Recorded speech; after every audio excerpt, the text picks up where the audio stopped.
Hello students, myself Rahul Mishra and today we will discuss Bohr-Barry law. This is the next topic of structure of atom chapter. So what is Bohr-Barry law? So listen, Bohr-Barry law is used to write the electronic configuration of the atoms of an element. It means जो बोर-बरी का law है वो किसी भी element के atom का electronic configuration लिखने के लिए यूज किया जाता है. So listen, what is electronic configuration? Electronic configuration क्या है? So listen, it is the arrangement of electron into different shells और डिफरेंट ऑर्बिट्स और different energy levels. It means इलेक्ट्रॉनों का अरेंजमेंट डिफरेंट शेल्स में, डिफरेंट एनर्जी लेवल्स में या different orbits में ही क्या कहलाता है? Electronic configuration. So listen, this Bohr Bury law involve the distribution of electron into various cell, various energy levels और various orbits. It means जो बोर-बरी का लॉ है इसमें क्या इन्वॉल्व होता है?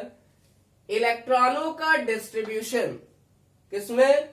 वेरियस शेल्स में, डिफरेंट शेल्स में जो न्यूक्लियस के चारों ओर होती हैं, या डिफरेंट एनर्जी लेवल्स में, इन्हीं शेल्स को एनर्जी लेवल भी कहते हैं, या फिर डिफरेंट ऑर्बिट्स में, या इन्हीं एनर्जी लेवल्स को ऑर्बिट्स भी कहा जाता है. So listen,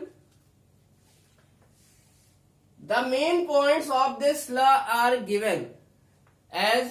so listen, we can understood Bohr Bury law from some points very well. So listen, it means हम लोग बोर-बरी लॉ को कुछ पॉइंट से बहुत अच्छे से समझ सकते हैं. So listen, first point is maximum number of electron present in nth shell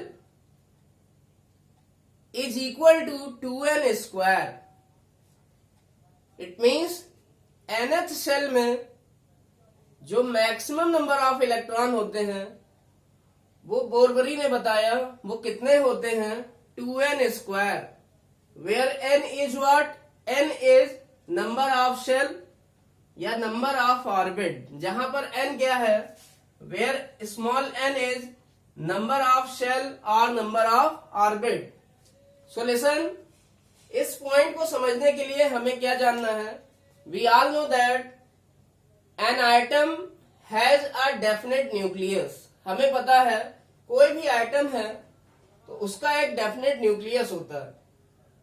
and here we shown nucleus of an atom and this nucleus is surrounded by different shells. और ये जो न्यूक्लियस होता है एटम का, ये किससे surrounded होता है? ये किससे घिरा हुआ होता है? कुछ शेल्स से. For example K cell, L cell, M cell, N cell. It means these shells are represented by capital K, capital L, capital M, capital N, and so on. So listen, capital K shell means first cell. Capital K cell कौन सी है? First cell है. And this is n is equal to 1. या इसी को हम n is equal to 1 भी कह सकते हैं. This is first cell. Capital L cell means second cell. It means n is equal to 2. Capital M shell means third shell. It means n is equal to 3. Capital N cell means fourth shell. It means n is equal to 4. It means हम कह सकते हैं जो first shell है उसके लिए n is equal to 1, second shell के लिए n is equal to 2, third के लिए n is equal to 3, fourth shell के लिए n is equal to 4. अब बोर-बरी का लॉ क्या कहता है? The maximum number of electrons present in nth shell it is equal to 2n square. It means अब हम क्या करेंगे? हमने माना जो nth शेल है वो हमारी कोई भी हो सकती है. It may be first shell, it may be second shell, it may be third shell. अगर फर्स्ट सेल NH सेल है तो N की वैल्यू कितनी पुट करना है 1। अगर सेकंड सेल है NH सेल तो N की वैल्यू कितनी पुट करेंगे 2। Now we will calculate the maximum number of electron present in each shells. अब हम हर शेल में या हर एनर्जी लेवल में पता करेंगे कि कितने मैक्सिमम नंबर ऑफ इलेक्ट्रॉन रह सकते हैं। So the maximum number of electron in each shell or NH cell it is equal to 2n square. So for first cell n is equal to 1. हमें पता है पहली शेल के लिए n की वैल्यू 1 होती है तो मैक्सिमम नंबर ऑफ इलेक्ट्रॉन कितने हो जाएंगे 2n square that is 2 into 1 square. इसका मतलब n की जगह हमें कितना पुट करना है 1। इट मीन्स पहली शेल में मैक्सिमम नंबर ऑफ इलेक्ट्रॉन कितने आएंगे 2 because 2 into 1 square means 2 into 1 it is equal to 2.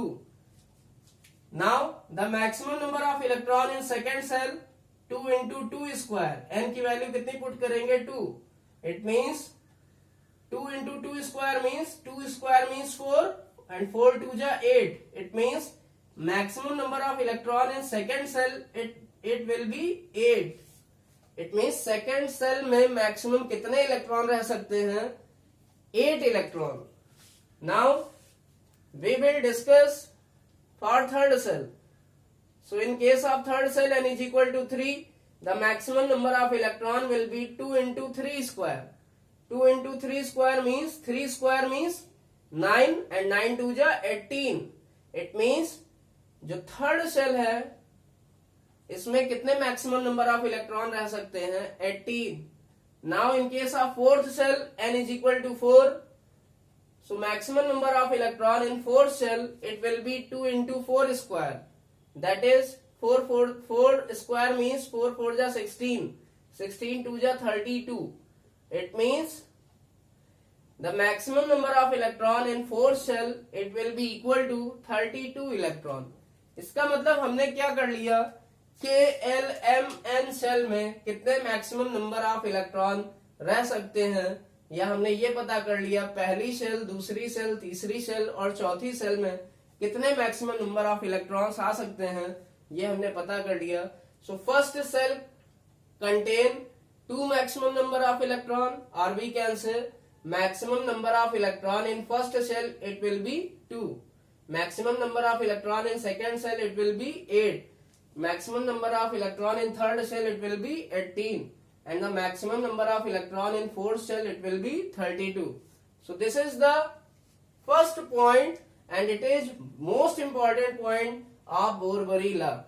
So listen, you should have some idea about shells. We all know that nucleus is surrounded by shell and listen, this is the short representation of shell. ये shells का short representation है but generally KLMN shell are denoted into this manner. ये कुछ इस manner में denote की जाती हैं बट इनको शॉर्टली रिप्रेजेंट हम लोग इस तरह से करते हैं। So listen now you should have some idea about shells. We all know that the cell which is present in last, it means एक ऐसी सेल जो लास्ट में प्रेजेंट होती है, इट मीन्स जो कि सबसे ज्यादा बाहर होती है, सबसे ज्यादा बाहर होगी जो, it means that is called as outer most shell. जो सेल न्यूक्लियस से सबसे ज्यादा दूर होती है उसे क्या कहते हैं outer most shell. It means जो सेल न्यूक्लियस से सबसे ज्यादा दूर होगी that is called as outer most shell. Outer most shell is also called as valence shell. Outer most shell को ही वैलेंस सेल भी कहा जाता है। And listen, the shell which is present at least distance from nucleus, it means ऐसी shell जो nucleus से सबसे कम डिस्टेंस पे होती है that is called as inner most shell. It means हम कह सकते हैं जो फर्स्ट सेल है this is what inner most shell. ये क्या है इनर मोस्ट सेल है। Now listen, the shell which is present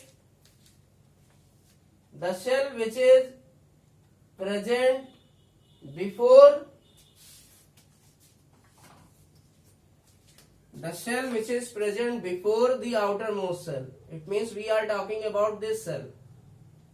ये शेल जो है ये आउटर मोस्ट सेल के पहले प्रेजेंट है. So listen, the shell present before outer most shell. It means ऐसी सेल जो आउटर मोस्ट सेल से जस्ट पहले प्रेजेंट होती है, that is called as pen ultimate shell. इसी को पेन अल्टीमेट सेल भी कहते हैं. And listen, remaining inner shells are called as, बची हुई जो इनर शेल्स है, इन बची हुई इनर सेल को कॉमनली क्या कह दिया जाता है? Anti pen ultimate shell. So these shells are called as anti pen ultimate shell. Now listen, now we will discuss some other important points of Bohr Bury law. अब हम लोग कुछ अदर इंपॉर्टेंट पॉइंट बोरबरीला के डिस्कस करेंगे. So second point of Bohr Bury law is the outer most shell or valence shell can not have more than 8 electron. It means जो outer most shell है या valence shell है, it means we are talking about this shell, it can not have more than 8 electron. It means outer most shell में 8 से ज्यादा electron नहीं हो सकते. Now next point of Bohr Bury law is the shell before outermost cell cannot have 18 electron. It means एक ऐसी shell जो outer most shell के पहले है उसमें 18 इलेक्ट्रॉन से ज्यादा नहीं हो सकते. It means we are talking about pen ultimate shell. इसका मतलब जो पेन अल्टीमेट सेल है इसमें 18 से ज्यादा इलेक्ट्रॉन नहीं हो सकते. And next point is, if penultimate cell have 8 electrons, then outermost cell cannot contain more than 2 electron until penultimate cell is completely filled. It means अगर हमारी penultimate cell में 8 इलेक्ट्रॉन्स हैं, कितने इलेक्ट्रॉन हैं? 8 electron. This is penultimate cell which is present before outermost cell. अगर हमारी pen ultimate cell में 8 electron है तो आउटर मोस्ट सेल में 2 से ज्यादा इलेक्ट्रॉन तब तक नहीं हो सकते जब तक पेन अल्टीमेट सेल कंप्लीटली न भर जाए. It means pen ultimate shell को कंप्लीटली भरना पड़ेगा अगर हमें आउटर मोस्ट सेल में 2 से ज्यादा इलेक्ट्रॉन रखने हैं. So this is the next point of Bohr Bury law. और ये पॉइंट हमें ज्यादा क्लियर कब होगा? जब हम इलेक्ट्रॉनिक कॉन्फ़िगरेशन को लिखेंगे. So listen, next point is, last point, fifth point is, we can write last point और fifth point. It is not necessary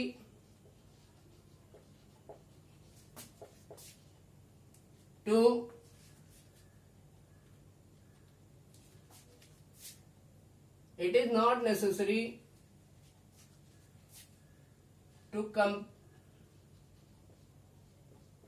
complete